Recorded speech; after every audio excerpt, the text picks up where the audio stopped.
আজমাইন আম্মা বাদ। প্রথমত যেহেতু বলেই ফেলছে একটা কথা, আকিদের বিষয়ে কথা বলতে হবে, আমিও সেইভাবেই আসছি আলোচনা করতে। তো আকিদের বিষয়টা জানতে হলে আকিদের অর্থ জানতে হবে, তাই না? আকিদের অর্থ কি?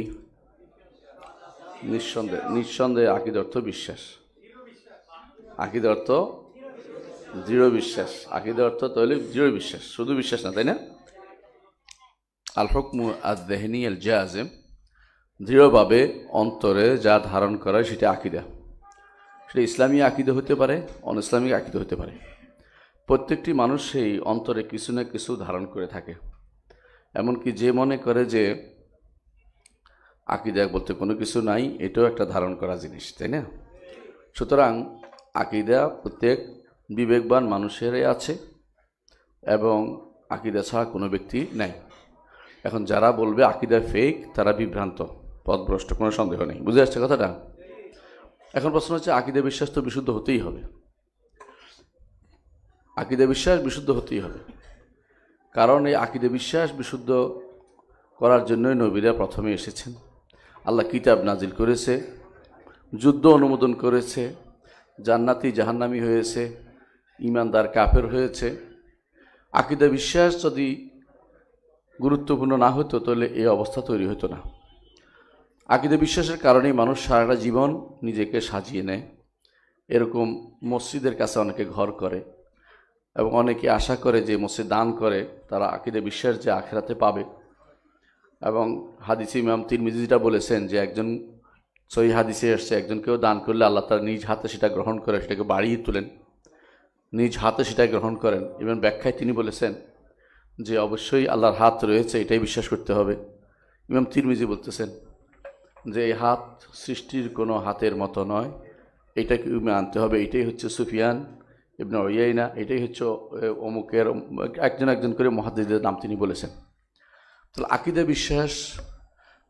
আকিদা বিশ্বাস অবশ্যই জীবন আমাদের নিজেকে সাজিয়ে নেয় এরকম। এখন প্রশ্ন হচ্ছে, আকিদার উৎস কি?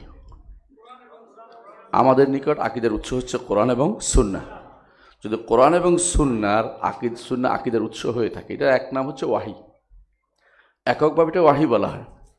আকিদার উৎস যদি কোরআন এবং সুন্নাহ হয়, তাহলে কোরআন এবং সুন্নাহর অর্ধেক মানি, অর্থাৎ আকিদার জন্য অর্ধেক মানি এটা কিন্তু হইতে পারে না।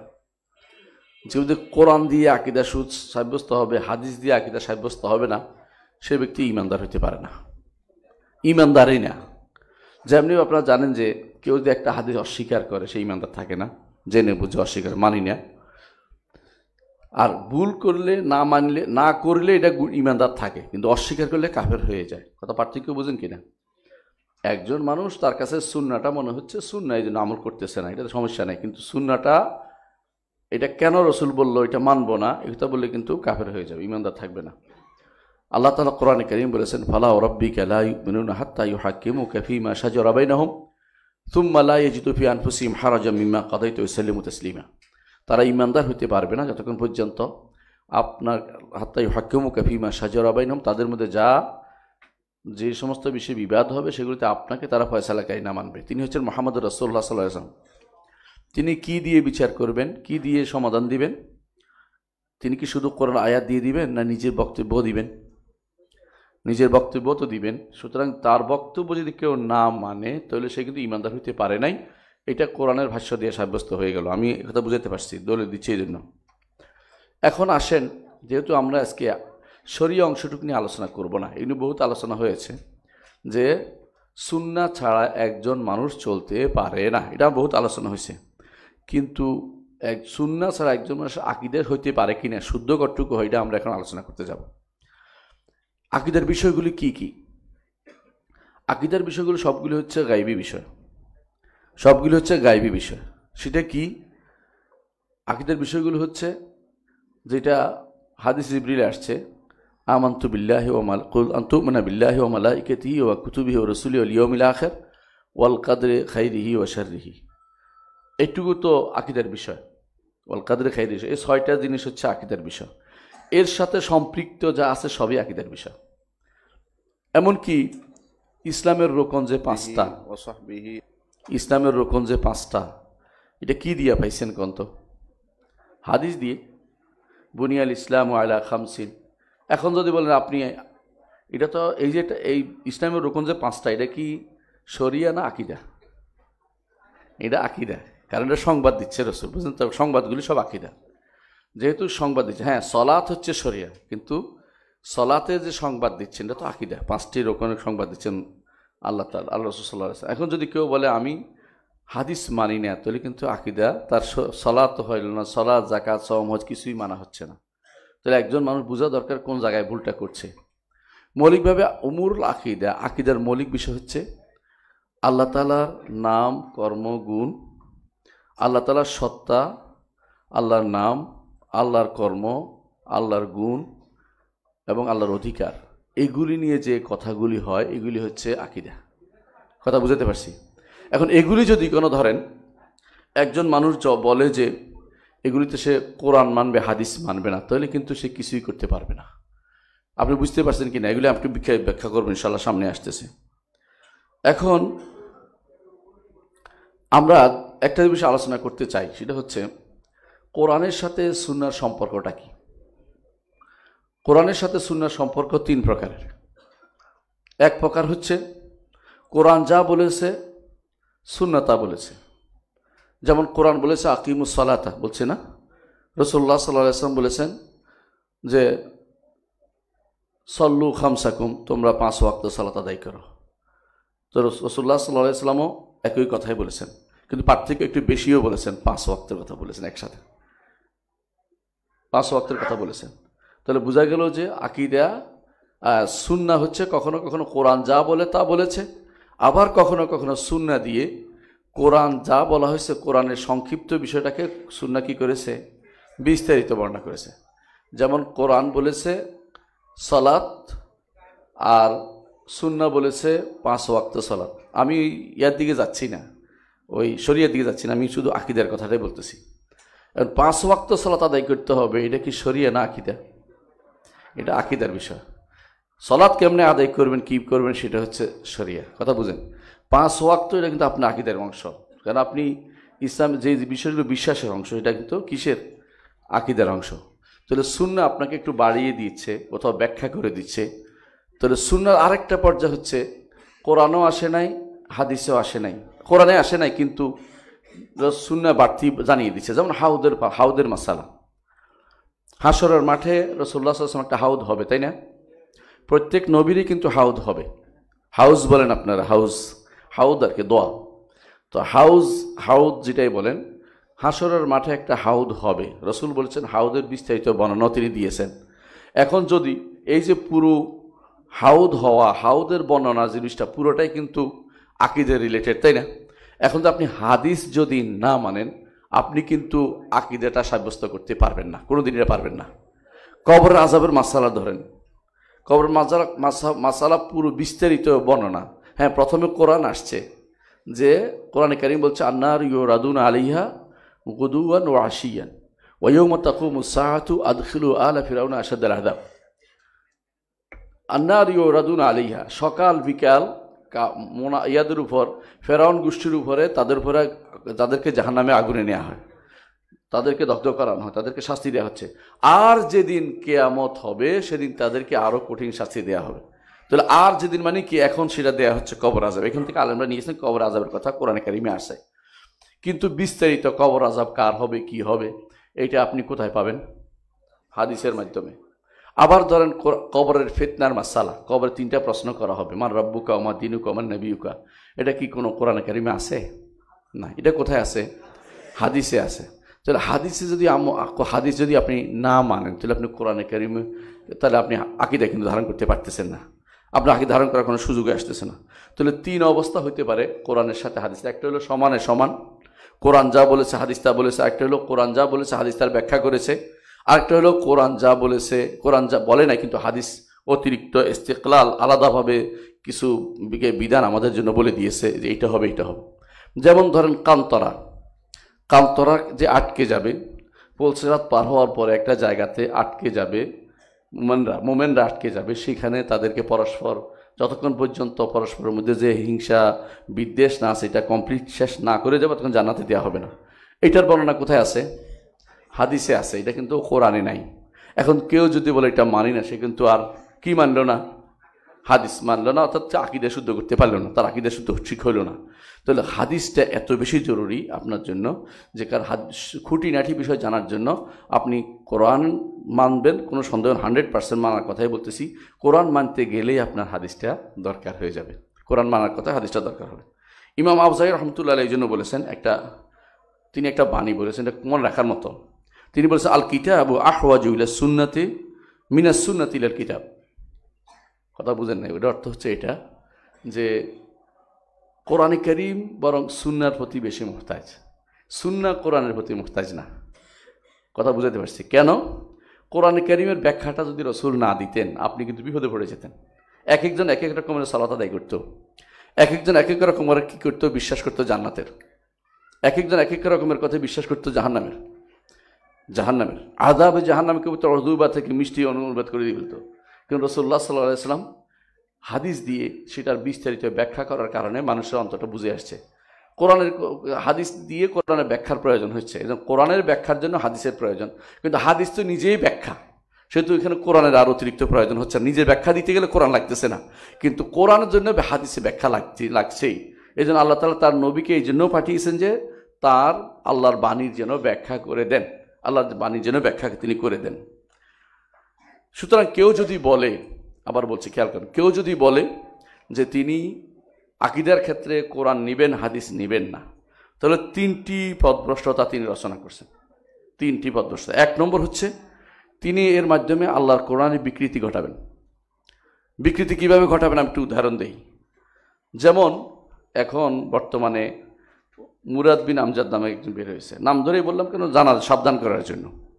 উনি বলতেছেন, আমি নিজে শুনতেছি, বলতেছে সৌদি আরবে দেখছি ইত্তেসাল অর্থ হলো সংযোগ স্থাপন করা, টেলিফোন করা, আলোচনা করা। ওয়াজারাতুল ইত্তেসাল আছে, হ্যাঁ, একজন মানে যেটা টেলিযোগাযোগ মন্ত্রণালয়। এর অর্থ হচ্ছে সলাৎ যেহেতু ইত্তেসাল থেকে, সেহেতু সংযোগ স্থাপন করাই হচ্ছে সলাৎ। কি করছে? সলাতের কি করছে? এটা বিকৃতি সাধন করছে। কথা বুঝাতে পারছি? কারণ সে রাসূলুল্লাহ সাল্লাল্লাহু আলাইহি ওয়াসাল্লাম যেভাবে বলছেন সল্লু কামা রাআইতুমুনি উসাল্লি, এটা যদি মানে তাহলে হাদিস মানতে হয় তাকে। খেয়াল করছেন? হাদিস না মানার জন্য বিকৃতির পদ্ধতি অবলম্বন করেছে। সুতরাং 1 নম্বর যে ভুলটি করে, যে পথভ্রষ্টতা রচনা, তা হচ্ছে বিকৃতির পথে যাবে।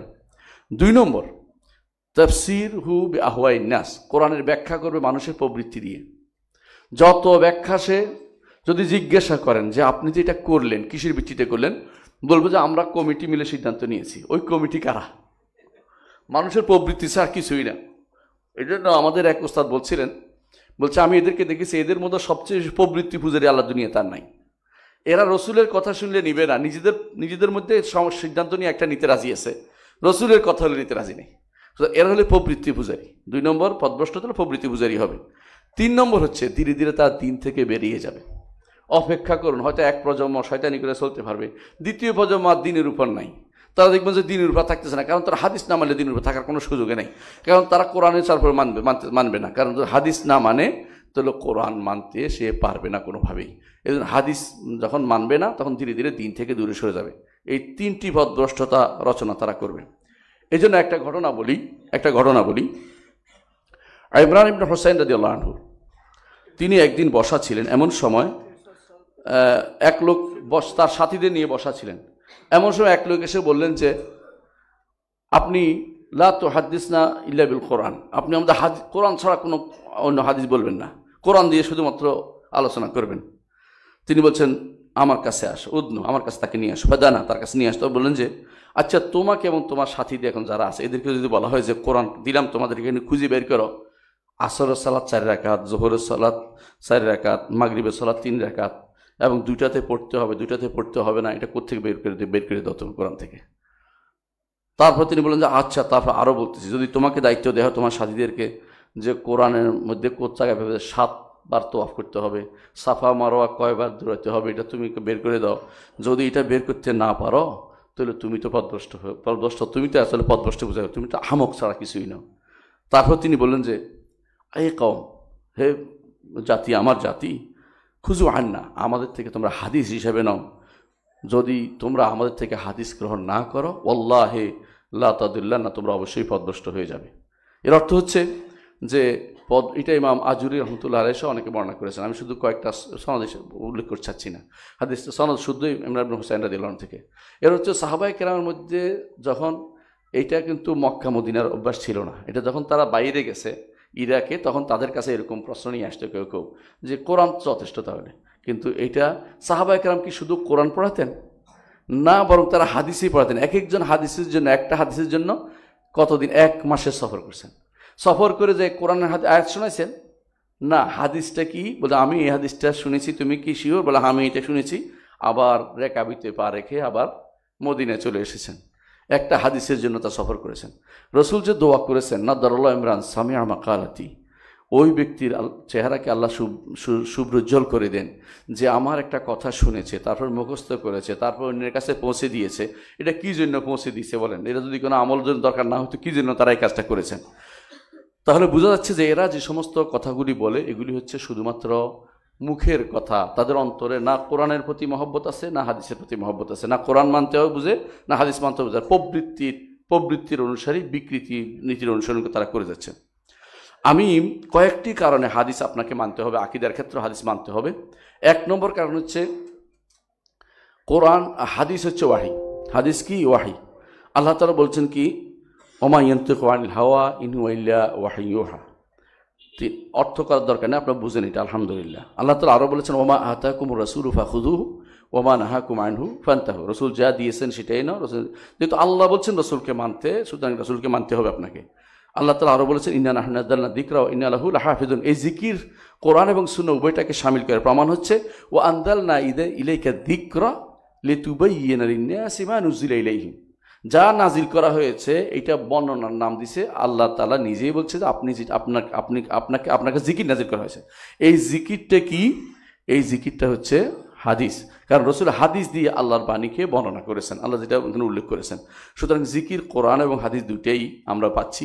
কোরআন নামক কোরআনও জিকির, হাদিসও জিকির। সুতরাং এই জন্য এটা ওয়াহি ছাড়া আর কিছু না। আর ওয়াহি যেহেতু হয়, আমরা আগেও বলেছি যে কোরআন আকীদার উৎস হচ্ছে ওয়াহি, আর ওয়াহি হচ্ছে কোরআন সুন্নাহ। এই জন্য আমাদেরকে আকীদাকে, সুন্নাহকে অবশ্যই আকীদার উৎস হিসেবে মেনে নিতেই হবে এবং সেটাই সেই হিসাবে আমল করতে হবে। দ্বিতীয় যে কারণে আমাদেরকে সুন্নাহ দিয়ে আকীদাকে আমরা মানতে হবে, সুন্নাহ দিয়ে আকীদা গ্রহণ করতে হবে, সেটা হচ্ছে আল্লাহ তাআলা কোরআনে কারিমে আমাদেরকে নির্দেশ দিয়েছেন যে রাসূলকে সব কিছুতে মানতে বলছেন। কোনো কিছু ইস্তিসনা করেন নাই, ভাগ করেন নাই যে তোমরা এই শরিয়া হলে মানিও, আকীদা হলে মানিও না, এমন কথা কিন্তু বলে নাই। বরং সব কিছুতে বলেছেন, বরং সব কিছুতে, ফি কুল্লি শাই, সব কিছুতে, ছোট বড় সব কিছুতে। এর প্রমাণ হচ্ছে আল্লাহ তাআলা বলছেন, ফাইন তানাযাতুম ফি শাইইন, যদি কোনো কিছুতে তোমাদের মধ্যে মতভেদ হয়, ফারুদ্দু ইলাল্লাহি ওয়ার রাসূল, আল্লাহ এবং রাসূলের দিকে ফেরত। আল্লাহর দিকে প্রত্যাবর্তন করার অর্থ কি? কোরআনের দিকে, রাসূলের দিকে, হাদিসের দিকে, সুন্নাহর দিকে। আলহামদুলিল্লাহ বুঝে আসছে আপনাদের। আল্লাহ তাআলা আরও বলেছেন, ইয়া আইয়ুহাল্লাযীনা আমানু ইসতাজীবু লিল্লাহি ওয়া লির-রাসূলি ইযা দাআকুম লিমা ইউহয়িকুম। হে ঈমানদারগণ, যখন ইসতাজীবু লিল্লাহ, আল্লাহ এবং তার রাসূলের ডাকে সাড়া দাও। আল্লাহর ডাকেও সাড়া দিতে হবে, রাসূলের ডাকে সাড়া দিতে হবে। ইযা দাআকুম লিমা ইউহয়িকুম, যখন তিনি তোমাদেরকে ডাকেন যা তোমাদেরকে জীবন দান করবে, তোমাদেরকে জীবিত করবে। অনুরূপভাবে আল্লাহ তাআলা বলছেন, ইন্নামা কানা কাউলাল মুমিনিনা ইযা দুউ ইলাল্লাহি ওয়া রাসূলিহি, যখন আল্লাহ এবং রাসূলের দিকে আহ্বান জানানো হবে, শুধু আল্লাহর দিকে না, রাসূলের দিকেও, তখন তারা বলবে সামি'না ওয়া আতা'না, শুনলাম এবং মেনে নিলাম। বলে নাই যে না আল্লাহরটা শুনবো আপনারটা শুনবো না, এমন কথা তারা কোনোদিন বলেনি। আল্লাহ তাআলা আরও বলেছেন, লাকাদ কানা লাকুম ফি রাসূলিল্লাহি উসওয়াতুন হাসানাহ। ওসওয়া কাকে বলে? ওসওয়া অর্থ হলো কোদোয়া। কোদোয়া কাকে বলে? অনুসরণযোগ্য ব্যক্তিত্ব। রসুলের ব্যক্তিত্বকে আল্লাহ অনুসরণযোগ্য বানিয়ে দিয়েছেন। তো রসুলের ব্যক্তিত্ব কি শুধু কোরআন বর্ণনার জন্য? কোরআন বর্ণনার ব্যক্তিত্বের দরকার হচ্ছে না। রসুলের কথা, কাজ, অনুমোদন সবই তো সুন্নাহ। এখন এইটাকে যদি কোনো কেউ বলে যে না নিব না, আমি কোরআন নিব, তাহলে আল্লাহ রসুলকে ওসওয়া বানানোর কোনো দরকার কি হয়? তার তো দরকার হয় না। সুতরাং রাসূলুল্লাহ প্রত্যেক নবীকে আল্লাহ তাআলা এই জন্য পাঠিয়েছেন। আল্লাহ বলেছেন, ওয়ামা আরসালনা মির রাসূলিন ইল্লা লিইউতা বিইজনিল্লাহ। যখনই রাসূল পাঠিয়েছি, উদ্দেশ্য হচ্ছে যেন তার আনুগত্য করা হয়। সুতরাং কোরআনের আকীদার দিক থেকে তাকে আনুগত্য করতে হবে, শরিয়ার দিক থেকেও তাকে আনুগত্য করে চলতে হবে। এখানে ভাগ করার কোনো কারণ নাই। তৃতীয় যে কারণে আপনাকে রাসূলের আনুগত্য করতেই হবে আকিদার ব্যাপারে এবং শরিয়ার উভয় ব্যাপারে। সেটা হচ্ছে রাসূল নিজে বলেছেন, আলা ইন্নী উতিতুল কোরআন ওয়া মিসলুহু মা, আমাকে কোরআন দেওয়া হয়েছে এবং কোরআনের মতো আরেকটা জিনিস, এটা কি হাদিস দেওয়া হয়েছে। আচ্ছা, আরও বলেছেন কুল্লু উম্মতি ইয়াদখুলুল জান্নাতা ইল্লা মান আবা, আমার প্রত্যেকটি উম্মত জান্নাত প্রবেশ করতে হবে যে অস্বীকার করবে। কিল মান ইয়াবা, বলছে কে অস্বীকার করলো? বলে যে ব্যক্তি আমার আনুগত্য করলো সে আমার জান্নাতে প্রবেশ করলো, যে আমার আনুগত্য করলো না, অবাধ্য হলো, সে জাহান্নামে, সে আমাকে অস্বীকার করলো। তো রাসূলকে অস্বীকার করা হয়ে যায় যেখানে, সুতরাং আকীদা এবং শরিয়া ভাগ না করে আমাকে সুন্নতের ক্ষেত্রে সবটাই মেনে চলতে হবে। তারপরে দেখুন রাসূলুল্লাহ সাল্লাল্লাহু আলাইহি ওয়াসাল্লাম বলেছেন, লা আলফায়ান্না আহাদাকুম, ও একটা হাদিস আছে, তিনি বলছেন আমি যেন তোমাদের কাউকে দেখতে না পাই যে তোমরা খাটের উপর বসে খুব আরামদায়ক অবস্থায় আছো। যেমন আমাদের বেশিরভাগ মানুষ এখন আরামদায়ক থাকলে, সুখে থাকলে কয় না, মানুষের সুখে থাকলে কিসে কিলে জানি, যাক আমি নাম বলতে চাচ্ছি না, বুদ্ধ তো আসলে নাই এই জন্য বলি নেই, জিনে কিলে বলি। তো মানুষের আরামে বেশি থাকলে তখন কি করে তারা, তখন তারা আরামে বেশি থাকার কারণে তারা হাদিস অস্বীকার করতে বেশি করে। এই লোকগুলো যারা হাদিস অস্বীকার দেখবেন সবচেয়ে বেশি আরামদায়ক। এই রসুলের শব্দটা এরকমই, যে তোমাদের কেউ কেউ খাটের উপর বসে একেবারে আরামের পা দুলে বলে বসে এরপর বলবে যে যা কোরআন পাইছি তা নিয়েছি, হাদিস নিব না, কারণ সে যে অন্যায়গুলি বন্ধ করতেছে এগুলি হাদিস তুলে করতে পারবে না, এই জন্য সে হাদিস আর মানবে না। এই অবস্থা এখন বর্তমানে বাংলাদেশের বেশিরভাগ লোকদের মধ্যে বিরাজ করতেছে। বিশেষ করে সেনাবাহিনীর বলেন বা নৌবাহিনী বলেন, বিমান বাহিনী বলেন, এই গোষ্ঠীর মধ্যে প্রচুর পরিমাণে হাদিস অস্বীকারীরা ঢুকছে। এবং দেখা যাচ্ছে সচিবদের মধ্যে, এদের মধ্যে হাদিস অস্বীকারী প্রচুর পরিমাণে আছে। কারণ তারা যে এই জগতের মধ্যে বর্তমান সময়ে সবচেয়ে বেশি অর্থ ভোগ করে, চুরি করে, চামারি করে, এদের অধিকাংশই, সব না, কিছু তো এরকম আছে ভালো হয়তো, তো কেস থেকে বাঁচা যায় বলছি আর কি, এটা আমার সবাইকে বলছি, সত্য কিছু আছেই। তো এই চোরগুলির কারণে এরা কিন্তু চুরি করার কারণে বেশি পয়সাওয়ালা হয়ে গেছে, এই জন্য হাদিস মানতে চায় না। হাদিস মানলে তো অনেক কিছু তাদের বাদ দিতে হবে, অনেক কিছুকে ছাড় দিতে হবে, এটা মানতে রাজি নেই তারা। রাসূলুল্লাহ সাল্লাল্লাহু আলাইহি ওয়াসাল্লাম সর্বশেষ রাসূলুল্লাহ সাল্লাল্লাহু আলাইহি ওয়াসাল্লাম বলেছেন মৃত্যুর আগে, তারাকতু ফীকুম আমরাইনি মা ইন তামাসসাকতুম বিহিমা লান তাদুল্লু বাদি কিতাবুল্লাহ সুন্নাহ। রাসূল ভাগ করেন নাই যে আমি শরীয়তে হইলে আমার কথা শুনিও, হ্যাঁ, আকীদা হইলে আমার কথা মানিও না, এমন কথা রাসূল কোনোদিন বলেন নাই। তাহলে এগুলি হচ্ছে এদের ভাগ করা, এগুলি তাদের অন্তরের হাওয়া প্রবৃত্তির তাড়না ছাড়া কিছুর প্রবৃত্তির মাধ্যমে তারা এটা ভাগ করে নিয়েছে। 4 নম্বর যে কথাটি বলতে চাই, আমি শেষ করবো ইনশাআল্লাহ, লম্বা করবো না। 4 নম্বর যে কথাটি বলতে চাই সেটা হচ্ছে যে কোনো ব্যক্তি শুধু কোরআন দিয়ে আমল করতে পারবে না, তাকে অবশ্যই যদি সুন্নাত দিয়ে আমল না করে কোনো কিছুতেই আমল নয়, আকীদাও ঠিক রাখতে পারবে না। আমি কয়েকটা উদাহরণ দেব। 1 নম্বর হচ্ছে রাসূলুল্লাহ সাল্লাল্লাহু আলাইহি ওয়াসাল্লাম কি দাওয়াত দিতেন? আপনারা বলেন, দাওয়াত দিতেন তো?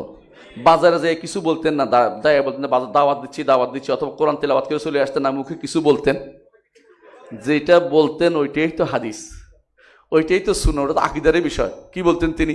আইয়ুহান নাস কুলু লা ইলাহা ইল্লাল্লাহ তুফলিহু, হে মানুষেরা বলো লা ইলাহা ইল্লাল্লাহ, সফল কাম হইতে পারবে। এই বর্ণনাটা যদি কোনো অস্বীকার করেন, তো রাসূলুল্লাহ সাল্লাল্লাহু আলাইহি ওয়াসাল্লাম দাওয়াত দিছে? নাউযুবিল্লাহ। কথা বুঝেন কিনা? এখন যদি কেউ বলে আমি খবর ওয়াহিদ মানি না, হাদিস মানতাম না আকীদার ক্ষেত্রে, তাহলে এই ব্যক্তির এটা কি হবে? রাসূল তো ধরে দাওয়াতে দেন নাই। রাসূল কি করেছেন? যাই দাঁড়িয়েছেন আর কোরআন শরীফ পড়ছেন, শুধু কোরআন তেলাওয়াত করছেন, এই তো, আর কিচ্ছু করেন নাই। রাসূল এই কাজ কোনোদিন করেন নাই। এই কাজ কি দুনিয়ার কেউ পাগলে বলবে? রাসূলুল্লাহ সাল্লাল্লাহু আলাইহি ওয়াসাল্লাম তিনি গ্রামে যেখানে যাইতেন সেখানে দাওয়াত দিচ্ছেন না? তায়েফে গেছেন না, যেখানে দাওয়াত দিচ্ছেন তার চাচাকে দাওয়াত দিচ্ছেন না? এখন চাচার সামনে যে কোরআন তেলাওয়াত করছেন, আর কিছু করেন নাই। হ্যাঁ, রাসূলের কাজ কি ছিল তাহলে? রাসূল দাওয়াত দেন না যে কিন্তু আকীদা যদি কোনো সুন্নাহ থেকে না নেন তাহলে সে ঘুমের মধ্যে ঘুমে আসে নাকি জাগ্রত, জিজ্ঞাসা করতে হবে তাকে। দ্বিতীয় কথা হচ্ছে আরেকটি দিন রাসূলুল্লাহ সাল্লাল্লাহু আলাইহি ওয়াসাল্লাম বিভিন্ন জায়গাতে দাড়িদের পাঠাতেন, দাওয়াত দিতে পাঠাতেন, তাই না? এই দাওয়াত দিয়ে যাদেরকে পাঠাতেন তারা শুধু কোরআন তেলাওয়াত করে করে চলে আসছে নাকি? না, কিছু বলছে? অবশ্যই বলছে। রাসূলুল্লাহ সাল্লাল্লাহু আলাইহি ওয়াসাল্লাম মুআয ইবনে জাবাল রাদিয়াল্লাহু আনহু ইয়ামানে পাঠিয়েছেন জীবনের সর্বশেষ সময়। তখন তাকে কি বলেছেন? যখন সেখানে যাবে প্রথম তাদেরকে তুমি তাওহীদের দাওয়াত দিবে। এটা কি কোরআনের কথা না হাদিসের কথা? তাহলে এই ব্যক্তি যদি এটা না মানে তখন এখন দাওয়াত বন্ধ হয়ে যাবে। কিন্তু কারণ হাদিসে দাওয়াত কি করতে হবে, এটা যে দাওয়াত দিতে বলছে হেবলে হেকমাটা বুঝাবে কে? ওয়াল মাউইজাতুল হাসানা, এটা বুঝাবে কে? এটা রাসূল কি করেছে এখান থেকে তো নিতে হবে আমাদেরকে। ওয়াজাদিলুম বিল্লাতি আহসান, এটা কিভাবে করতে হবে? রাসূল যেভাবে করে সেভাবে তো করতে হবে। তাহলে এখন আপনি কোরআনের ব্যাখ্যা যদি কোনো হাদিস থেকে আপনি না নেন, নিজের মন মতো ব্যাখ্যা করেন, এবং কোরআনের ব্যাখ্যা যদি সাহাবায়ে কেরাম থেকে না নেন, যদি নিজের মন মতো ব্যাখ্যা করেন, তাহলে আপনি কিন্তু আকীদা ধারণ করতে পারবেন না, কোনোভাবেই এটা সম্ভব না। আরেকটু বলি, রাসূলুল্লাহ সাল্লাল্লাহু আলাইহি ওয়াসাল্লাম বিভিন্ন জায়গাতে বড় বড় রাজা বাদশাদের কাছে চিঠি পাঠাইছে, তাই না? চিঠি পাঠানোর সময় তো শুধু কোরআন পাঠাইছে না, আয়াত আর কিছু লিখে পাঠাইছে? কোরআন আয়াত একটা লিখে পাঠাই দিয়েছেন, আর কিচ্ছু করেন নাই। এই বাকিগুলো যে লেখছে ওইটা কি হাদিস না কোরআন? তাহলে হাদিস যদি কেউ অস্বীকার করে, দাওয়াতটা কেমনি দিয়েছে, কেমনে ওদেরকে আকীদার দাওয়াত দিয়েছে, কেমনে তিনি বলছেন আসলিম তাসলাম, বলছেন না ইসলাম গ্রহণ করতে, এটা কোরআন আয়াত না হাদিস? তাহলে এরা যে বলে যে হাদিস যদি না মানে কোনো ব্যক্তি, যে তাহলে আকীদা কেমনে প্রচার করবে? এই জন্য আকীদা হচ্ছে মূল জিনিস। আকীদাটা সাব্যস্ত করতে হলে কোরআন লাগবে, হাদিসও লাগবে। হাদিস কোনোভাবেই সম্ভব না। আমি যে এখন দাওয়াত দিচ্ছি আপনাদেরকে, মানুষ যে দাওয়াত দিবে একে অপরকে, দাওয়াতের ক্ষেত্রে যদি কোনো হাদিস যদি কোনো ব্যবহার না করে, সে ব্যক্তি কিন্তু কোনোভাবেই দাওয়াতের পক্ষে যেতে পারবে না, দাওয়াত দিতে পারবে না। আমি কয়েকটা উদাহরণ দিব, এরপরে একেবারে নাম ধরে বুঝাই বলতেছি। আপনারা কিয়ামতের আলামত তো পড়ছেন, তাই না? জানেন অনেকেই। কিয়ামতের আলামত কি কোরআন দিয়ে সব সাব্যস্ত? কয়েকটা মাত্র হাতে গোনা, এর বাইরে বাকিগুলি কি হাদিস দিয়ে। এখন যে আপনি বলেন যে আমি শুধু কোরআন দিয়েই শুধুমাত্র নেব, তাহলে হাদিসগুলি অস্বীকার করতে হয়, তাই না? তাহলে বোঝা গেল যে ব্যক্তি বলবে যে আমি কোরআন মানি, হাদিস মানি না আকীদার ক্ষেত্রে, সে ব্যক্তি কিন্তু আকীদা কোনোদিনই তার শুদ্ধ হবে না, এবং সেই ব্যক্তি পথভ্রষ্ট হবে, এমনকি কাফেরও হয়ে যাবে। কারণ আপনারা জানেন যে রসুলের একটা হাদিস জানছেন আপনি, শিওর এটা রসুলের হাদিস, তারপরে যদি অস্বীকার করে কি হবে? কাফের হয়ে যাবে। অনুরূপভাবে কিয়ামতের মাঠের বিস্তারিত বর্ণনা, কিয়ামতের মাঠের বিস্তারিত বর্ণনা কি কোরআনে কারীম বিস্তারিত বলছে? শুধু বলছে ফি ইয়াউমিন কানা মিকদারুহু আলফা সানাতিন মিম্মা তাউদ্দুন, অথবা বলছে 50 আলফা সানা ফাসবির সাবরান জামিলা ইন্নাহু ইয়ারাউনাহু বাঈদা ওয়া নারাহু করিবা। এই আয়াতে বিস্তারিত কি হবে না হবে, রাসূলুল্লাহ সাল্লাল্লাহু আলাইহি ওয়াসাল্লামের কাছে যাবে সবাই, এই যে বর্ণনাগুলো আছে বুখারীতে বা মুসলিমে হাদিসের কিতাবগুলোতে, এইগুলি যদি কেউ অস্বীকার করে, বলে যে আমি যেহেতু আকীদা, যেহেতু হাদিসের বিষয় আমি খবর ওয়াহিদ মানি না, এই জন্য বলবো না, তাহলে সে কি আকীদা শুদ্ধ হইল?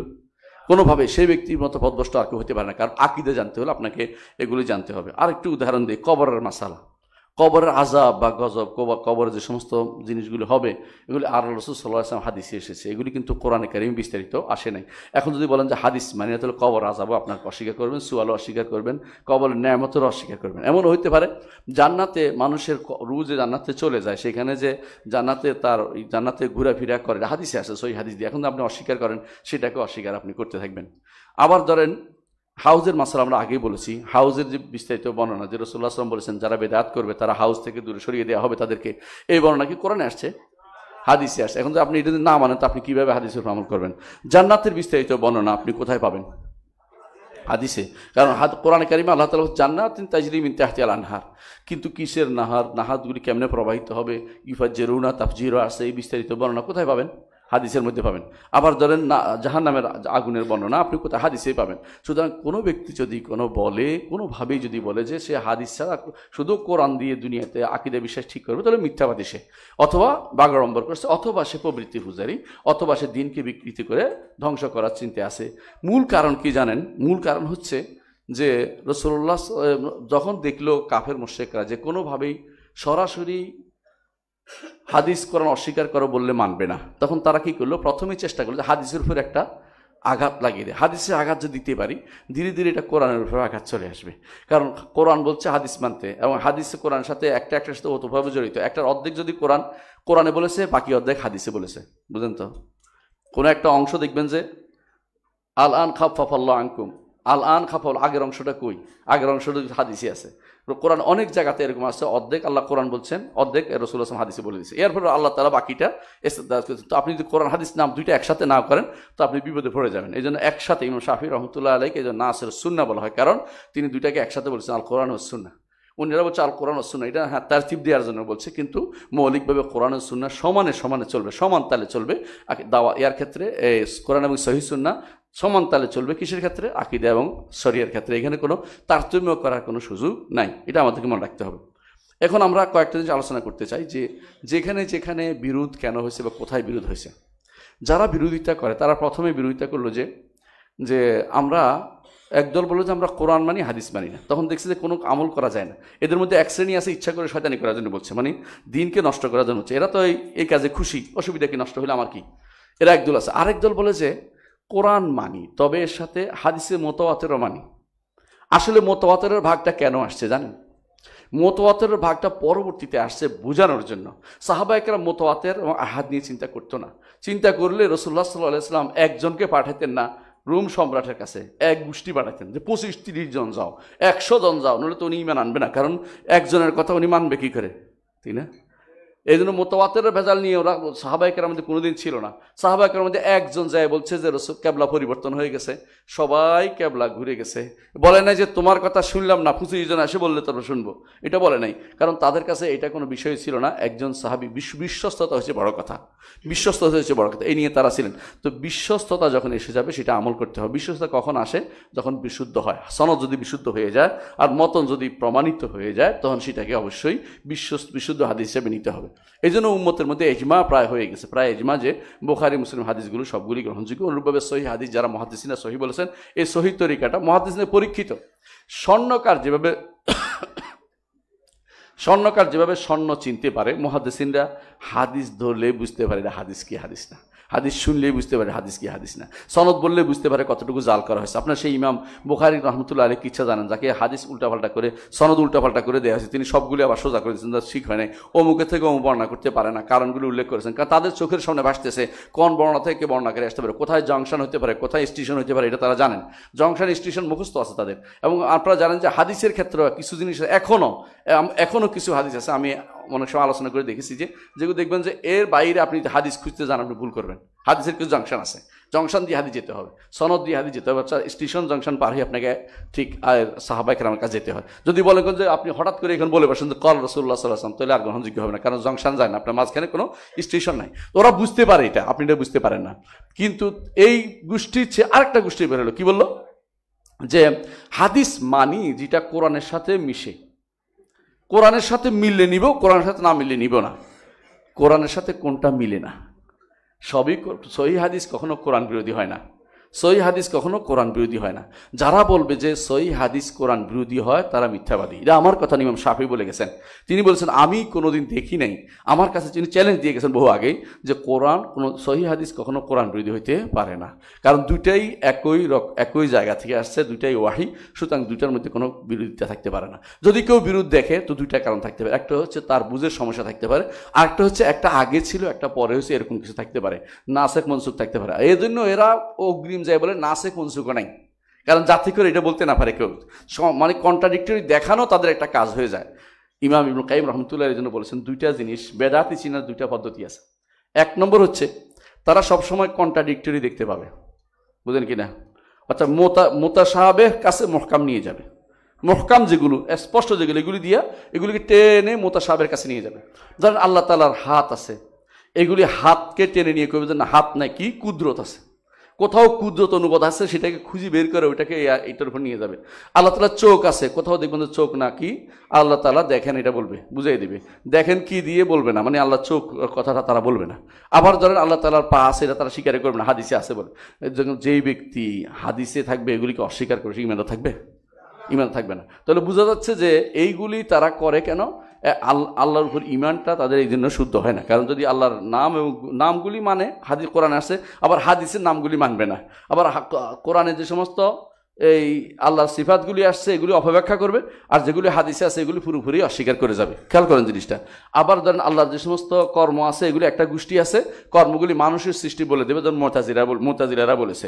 তো এইভাবে দেখা যাচ্ছে যে এদের আল্লাহর অধিকারের ক্ষেত্রে তারা কি করবে, যে সমস্ত হাদিসে কবর পূজাকে শিরিক বলা হয়েছে, বলছে না যে কবরে জব করলে শিরিক হবে, এরা এগুলি বলে কবিরা গুনাহ, শিরিক বলবে না, কারণ হাদিস তো মানে না। এখন তাদের মন মতো হাদিসের আয়াতের ব্যাখ্যা করবে। তাদের কাছে যতক্ষণ পর্যন্ত একজন মানুষ একেবারে পরিপূর্ণভাবে তার আমলি কোনো শিরিক না, যতক্ষণ পর্যন্ত আল্লাহ মনে না করবে কবরকে, ততক্ষণ পর্যন্ত কোনো শিরিক হবে না। অর্থাৎ চাওয়ার ক্ষেত্রে যদি মনে করে যে এই কবরওয়ালার কাছে চাইছি এই জন্য যে কারণ তার ক্ষমতা, সে আল্লাহর ক্ষমতা রাখে, এই জন্য শুধুমাত্র শিরিক হবে, আর পর্যন্ত কোনো শিরিক হবে না, নাউজুবিল্লাহ। এই গোষ্ঠী এখন মাথা ছাড়া দিয়ে উঠেছে। হাতেম আল আউনি নামক এই ব্যক্তিরা কিন্তু এই পথের পথিক। হাতেম আল আউনি খুব আমাদের দেশে খুব খুশি হয়ে গেছে একজনে, কি যে একবারে পাঞ্চা করে ফেলছে, কোমর ভাঙিয়ে ফেলছে, এই সমস্ত কথাবার্তা বলতেছে, যেগুলি সে বলেছে এগুলো চর্বিত চর্বণ।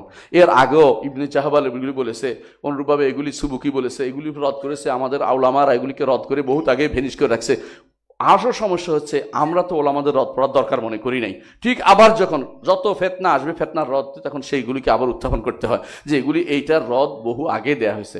যত বেশি দেখবেন যে ফেতনা তৈরি করতেছে যে হাদিসের ক্ষেত্রে সুন্নাহ মানবো না, সুন্নাহ আসা জিনিসটা মানি না বা এটাকে অপব্যাখ্যা করবে, ততই মনে রাখবেন যে এগুলি জব আলহামদুলিল্লাহ আমাদের ওলামারা পূর্ব থেকে দিয়েছে। যারা এই কিতাব রদ আলা জানা দেখা লিখছে, কিতাব রদ আলাল জাহামিয়া লিখছে, কিতাব রদ মুতাজিলাদের রদ করেছে এবং আশারি মাতুরিদের রদ করেছে, এরা বহুত আগে আলহামদুলিল্লাহ এগুলি জবাব দিয়েছেন।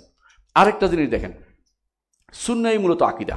এখন আমি স্পষ্ট করে বলতেছি, এতক্ষণ যেটা বলার দরকার, সুন্নাহই মূলত আকীদা। সুন্নাহ কেন আকীদা? আপনি দেখবেন যে ইমামরা তারা কি করেছে, আকীদার বইয়ের নাম দিয়েছে সুন্নাহ। আকীদার বইয়ের নাম দিয়েছে সুন্নাহ। খেয়াল করেছেন জিনিসটা? কারণ তারা দিয়েছে কোরআনে কারীম তো আছে, কিন্তু আকীদার বইয়ের নাম তারা সুন্নাহ দিয়েছে। as-সুন্নাহ আল ইমাম আহমদ, as-সুন্নাহ আল আব্দুল্লাহ ইবনে আহমদ, as-সুন্নাহ আল ইবনে আবি আসিম, as-সুন্নাহ আল মারওয়াজি, আর সুন্নাহ এভাবে বারবাহারি। এটা দেখবেন যে সুন্নাহ নামে যে সমস্ত গ্রন্থ সবগুলি আকীদার গ্রন্থ।